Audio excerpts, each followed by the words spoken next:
You guys sick of me yet? Well, here I am with Federalist 70, just in case you're not sick of me. Federalist paper number 70 is all about the presidency. So you remember, 10 is about the Republican form of government in a large country. 71 is dealing with this whole idea of checks and balances, and 51 is dealing with this whole idea of checks and balances, and 70 is dealing with the idea of having a strong president. So here's the deal. If you guys remember, under the Articles of Confederation, we had a very weak executive branch of government, right?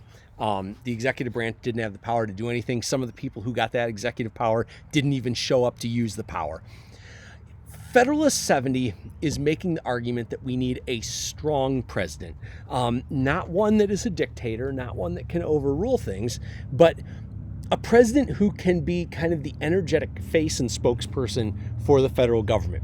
So you have this great quote, lots of great quotes from Fed 70.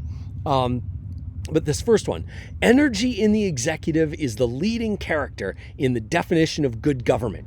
It is essential to the protection of the community against foreign attacks, to the steady administration of the laws, to protection of property, to justice, and the security of liberty.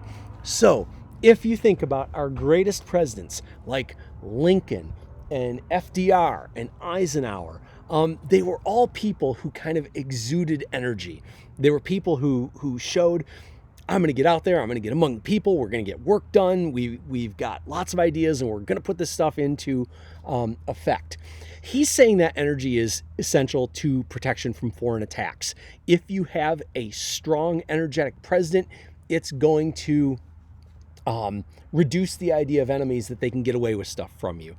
A strong president is going to steadily administer the laws instead of enforcing some and not enforcing others and just ignoring laws in other cases. The idea was that an energetic president is not going to allow that to happen.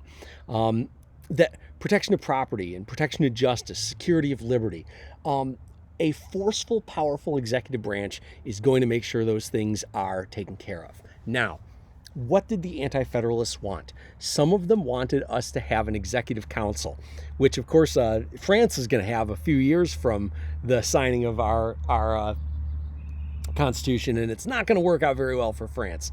The executive council idea, the idea that there would be 3 or 5 people who would come to executive decisions, Hamilton said that's a terrible idea.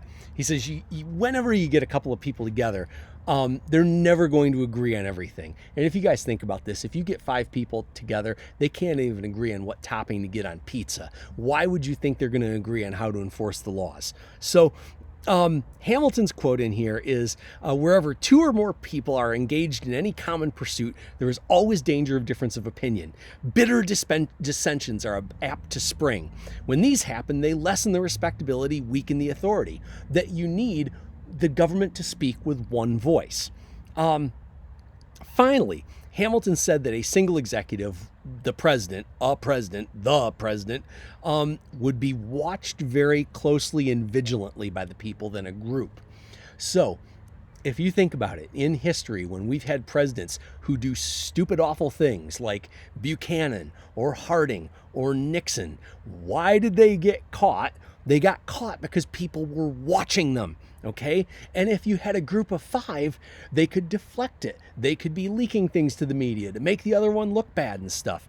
Hamilton says you create one person who, from the minute they take office to the minute they leave, are responsible for everything that happens. And the people will make sure that that is vigilantly maintained and that that person doesn't get away with doing stupid stuff when it's their responsibility.